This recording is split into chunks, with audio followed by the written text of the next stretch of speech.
रामदास आठवलेंचं आत्ताच त्यांनी सांगितलं की तिसऱ्या वेळी पुन्हा चौथ्या वेळी पण आम्हीच येणार आहोत.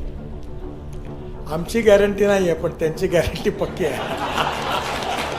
नमस्कार, ये बयान 22 सितंबर का था जब केंद्रीय मंत्री नितिन गडकरी ने नागपुर में ये कहा था. पूरा क्या कहा था पहले ये सुन लीजिए. रामदास आठवलेंचं आत्ताच त्यांनी सांगितलं की तिसऱ्या वेळी पुन्हा चौथ्या वेळी पण आम्हीच येणार आहोत. आमची गॅरंटी नाही आहे, पण त्यांची गॅरंटी पक्की आहे. म्हणजे मी गमतीने म्हणतो आहे की राज्य कोणाचे आलं तरी रामदासजी पक्के आहेत.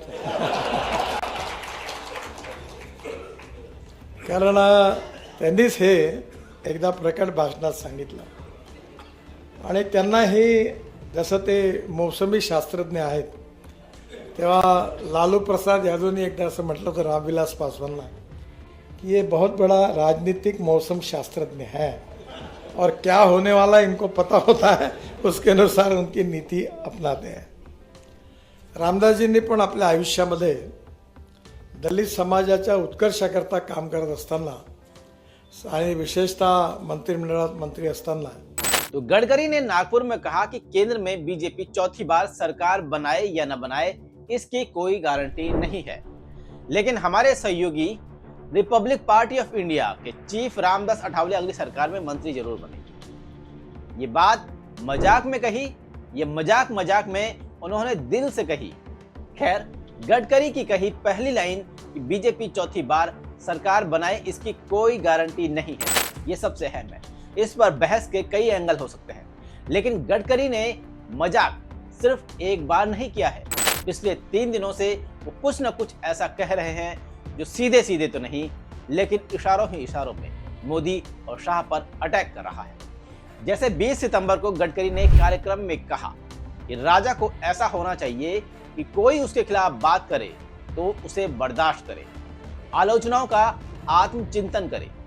यानी भारत में फिलहाल राजा कौन है सभी जानते हैं, और आलोचनाओं को कौन बर्दाश्त नहीं करता ये भी जानते हैं. गडकरी ने इशारों ही इशारों में राजा को यह सलाह तो दे दी, लेकिन चेतावनी भी दी. गडकरी ने आगे ये कहा कि आजकल राजनीति में जो हो रहा है वो दूसरी जगहों पर भी हुआ, यानी दूसरे देशों में भी हुआ, और वहां उन पार्टियों का अस्तित्व तक खत्म हो गया. ये बयान काफी अहम है, क्योंकि अगर हमारी समझ में नितिन गडकरी जो कहना चाहते हैं शायद वो ये हो सकता है कि मोदी जी को आलोचनाओं को बर्दाश्त करना चाहिए, कोई बुराई करे उसे ईडी सीबीआई में न फंसाए. और आजकल तो भारत की राजनीति में जो हो रहा है नफरत वाली पॉलिटिक्स, ऐसा पहले विदेशों में भी हुआ था और होता आ रहा है, और वहां जिन नेताओं ने ये किया वो खत्म हो गए, उनकी पार्टी तक खत्म हो गई. खैर, संघ और बीजेपी के बड़े नेता होने के नाते गडकरी की चिंता जायज हो सकती है, लेकिन इससे पहले वो देश में बढ़ते भ्रष्टाचार पर भी चिंता जता चुके हैं. बात 15 सितंबर की है, जब उन्होंने कहा कि हमारे यहाँ न्यूटन के पिता हैं, यानी फाइल पर वजन डालते ही फाइल आगे खिसकती है. उनका इशारा देश में बढ़ते भ्रष्टाचार की तरफ था. गडकरी ने पूरे हफ्ते कुछ न कुछ कहकर पीएम मोदी की टेंशन बढ़ाई है. 14 सितंबर को भी गडकरी ने कहा था कि उनको विपक्ष ने पीएम बनने का ऑफर दिया था और कहा था कि अगर आप प्रधानमंत्री बनते हैं तो हम आपको समर्थन देंगे, आपका समर्थन करेंगे. कमी आहे. मला एक अशीच अचानक घटना, मी नाव नाही सांगत कोणाचं, ते म्हणाले की if you are going to become a prime minister we will support you. म्हणलं why you should support me and why I should take your support. To become a prime minister is not aim in my life. I am loyal to my conviction and my organization. I am not going to compromise for any post because my conviction ये मेरे लिए सर्वोपरि है.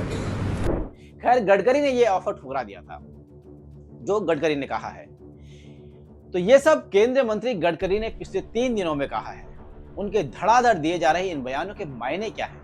क्या ये सब मजाक है? बिल्कुल. दरअसल नितिन गडकरी की तरह ही कई बीजेपी के दिग्गज नेताओं के मन में इसी तरह के अनुमान हैं, जज्बात है, लेकिन गडकरी ने कह दिया, बाकियों में शायद इतनी कहने की हिम्मत नहीं. वहीं इस बयान को कई लोगों ने राजनीतिक अस्थिरता के संकेत के रूप में भी देखा है. बता दें कि नितिन गडकरी और प्रधानमंत्री मोदी के संबंध लंबे समय से चर्चा का विषय रहे। गडकरी ने एक बार यह भी कहा था कि नेतृत्व को हार की जिम्मेदारी लेनी चाहिए, और जो अप्रत्यक्ष रूप से मोदी और बीजेपी के शीर्ष नेतृत्व की तरफ इशारा था। मी एकाला सांगितलं, बघ तू निवडणूक हारला, त्यात पक्ष आणि तू कमी पडला, लोकांचा विश्वास संपादन केला म्हणून हारला, त्यामुळे तू तुझ्या अपयशाचा दोष दुसऱ्याला देऊ नको. अपयशाचंही श्रेय घेण्याची वृत्ती नेतृत्वात असली पाहिजे, आणि जोपर्यंत नेतृत्व अपयशाचं श्रेय घेणार नाही तोपर्यंत संस्थेबद्दलची त्याची लॉयल्टी आणि कटिबद्धताही सिद्ध होणार नाही. हालांकि इन तमाम मतभेदों के बावजूद गडकरी ने मोदी के नेतृत्व की समय समय पर सराहना भी की है और सरकार की प्रमुख योजनाओं और परियोजनाओं में सक्रिय भूमिका भी निभाई है। लेकिन फिलहाल गडकरी के दिए जा रहे ये बयान काफी कुछ इशारा कर रहे हैं, काफी कुछ बताने की कोशिश कर रहे हैं। जैसे क्या गडकरी किसी के इशारे पर यह बयान कह रहे हैं?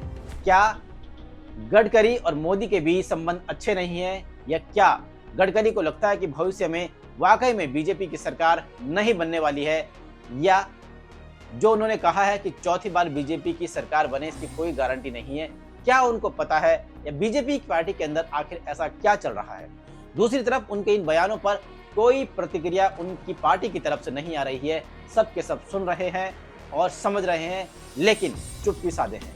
चाहे शीर्ष नेतृत्व हो, चाहे मोदी और शाह हो, या चाहे संघ हो, सभी के सभी कहीं ना कहीं इन बयानों को लेकर चुप्पी साधे हैं, जो कई तरह के सवाल खड़े करते हैं कि क्या वाकई में मोदी और शाह के जो नेतृत्व पर जो गडकरी इशारों ही इशारों में सवाल उठा रहे हैं, निशाना साध रहे हैं, उनको मौन सहमति दी जा रही है।